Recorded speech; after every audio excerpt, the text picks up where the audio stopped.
man-made disasters can be prevented by foresight, but natural disasters can be mitigated by preparedness. Charu Chachi, look at poor Polly hopping amongst the fallen branches of that bay tree, picking on the bays which have already begun to rot. What a terrible storm it was last night. Nature had unleashed her full fury. Fortunately, the other trees managed to withstand the might of the storm. Only this bay tree met its doom. I think I know why. Why, Tara?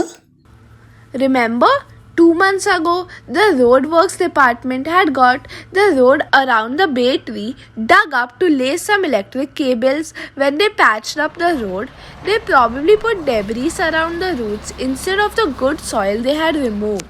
You are very right.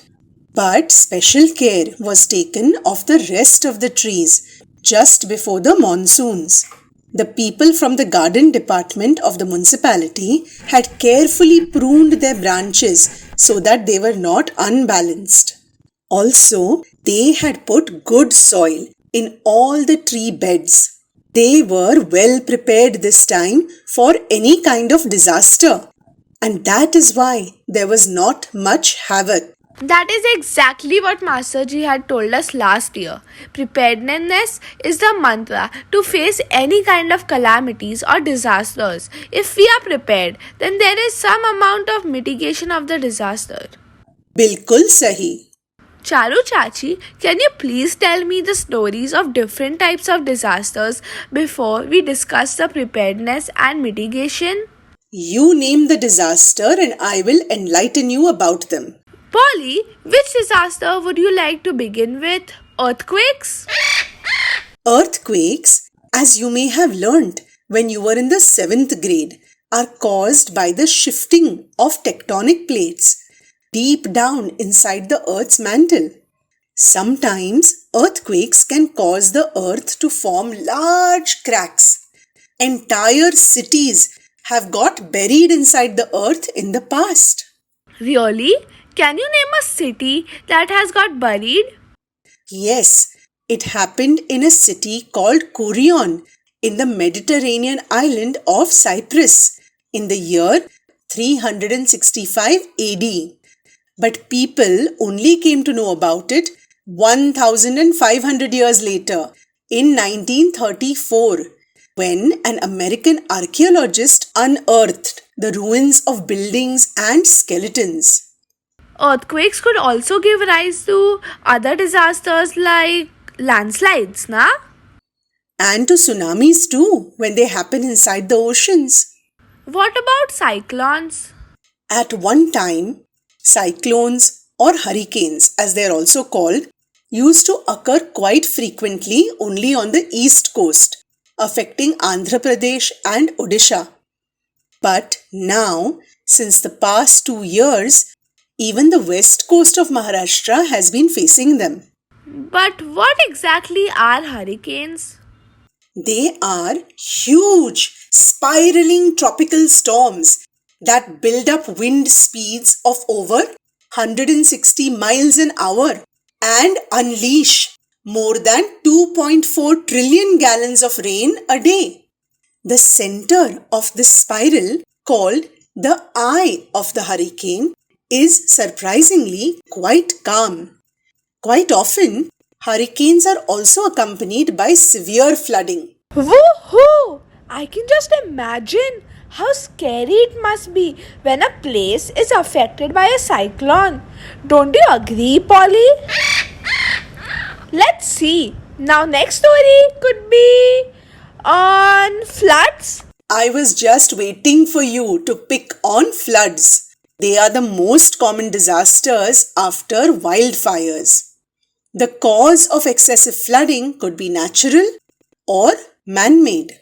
Natural flooding, of course, can be caused by continuous torrential rains or during a cloudburst. And even when a river swells so much it overflows its banks. And when flooding is caused by choked drains in a city, or by over-concretizing of a place, or by bursting of a dam. then we say it is man-made. I think excess flooding takes place more often in cities than in rural areas. Some years back, when it rained extremely heavily in Mumbai, people were stranded. They could not return home from their offices. Some had to spend the entire night in transport buses or their cars, which were floating like boats in the water. Ayyo! The year 2012 marked the third consecutive year of worldwide natural disasters, and the damage caused exceeded a loss of $100 billion. It is really sad. Disasters don't see rich or poor. They can affect anybody. People can lose their homes, their family, their property, their livelihoods. But Charu Chachi, disasters happen at any time, quite often without warning. Isn't there a government body that oversees disasters throughout the country? Oh yes, Tara. The National Disaster Management Authority takes care of any disasters across the country. Then there are state disaster management authorities to take care of calamities within each state. And similarly, even district disaster management authorities. That means there are authorities at every level. You heard that, Polly? I can see your stomach looking rather bloated. You have helped yourself to so many bays from that fallen tree. Leave some for the squirrels too. Now, Tara, quiz time. Yoo-hoo! I love quiz time. I will point out different types of disasters that could take place, and you tell me what measures of preparedness should be taken for each. Polly, will you whisper some answers in my ear if I don't know? In an office or residential building in case of fire. There should be a fire hydrant on any floor, and if possible in every house. The building should have a wide enough stairway for people to escape by. There should be sufficient space in the compound for a fire engine to enter and do its job of putting out the fire. Very good. The residents should also carry out a mock fire drill from time to time. Arey haan, and also it is important that all the residents know how to operate the fire hydrant. And most important, every individual occupying or frequenting the building should be having in their phones the numbers of the fire brigade, a nearby hospital, and all other helplines. Now, let me see. What about collapse of old buildings, which happens almost every year in cities like Mumbai when it rains heavily? The building society should ensure their building is surveyed and checked by an expert engineer from time to time. If signs of weakening of walls or wearing out of electrical fittings are detected, then the society should get their building repaired immediately. Old, worn out electrical wires and fittings should be replaced. In fact, the society should maintain a repair fund so that when it is time to spend for renovation, it does not blow a hole into the people's pockets. Shabash! I think you should be one of the chief members of the Disaster Management Authority Board. What about heavy floods, either due to torrential rains or a dam burst? Several years ago in Surat, people were marooned in their own houses for several days because of heavy rains. The same tragedy had repeated in Chennai too, where it normally does not rain so heavily.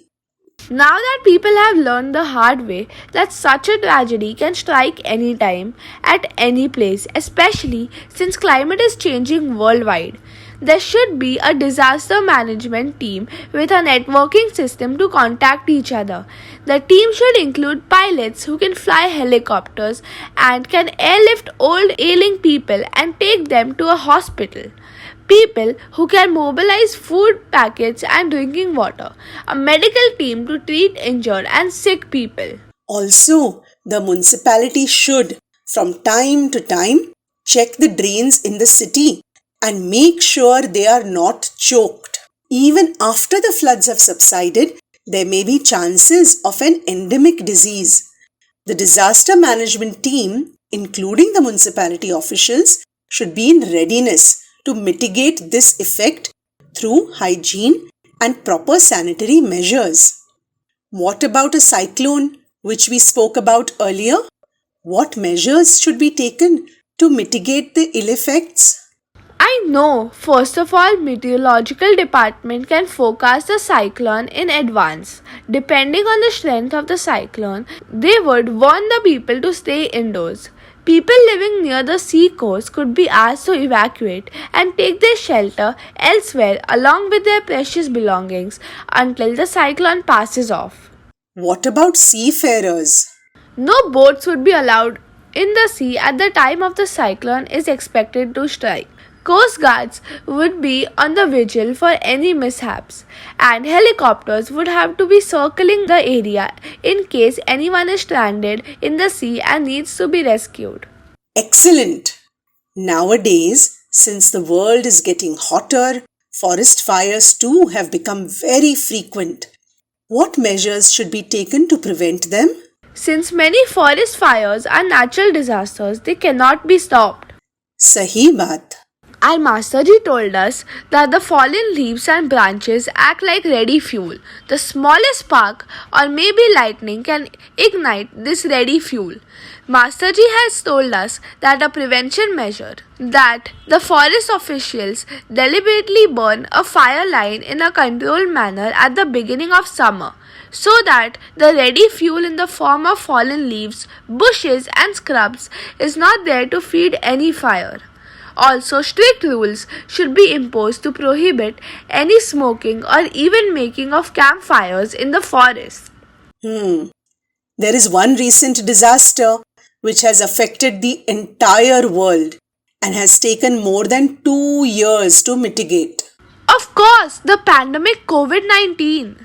So, what measures were taken to treat the people when it struck? They had to mobilize extra beds and use hotels, schools, and other large spaces as makeshift hospitals. They had to ensure there were oxygen cylinders for the patients. And what measures did the other people have to take to ensure that they and their families were not affected? Social distancing, quarantining of patients who were infected, and sanitizing of all objects that came to the house, and of course, wearing masks to cover the mouth and nostrils. Pitaji was saying that for quite some time, international flights were stopped to curtail the disease. Also, within the country, trains and other kinds of public transport had come to a standstill. Bilkul.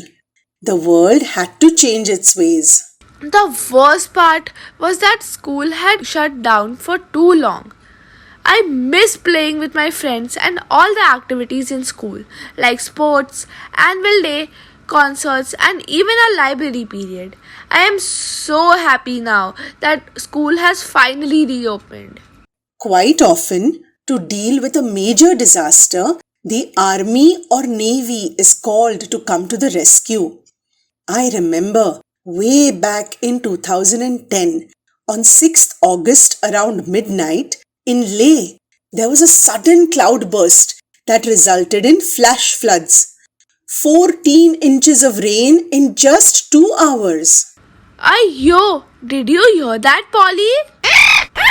There must have been so much loss to life and property, as well the people who were caught in unawares. Bilkul. What was worse was that the Leh hospital too was damaged and couldn't operate.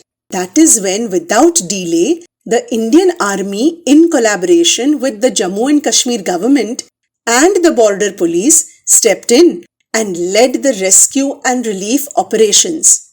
Thanks to their timely efforts, there was quick relief and recovery. Charu Chachi preparedness before a disaster strikes, I realize, could be at different levels. Kaise?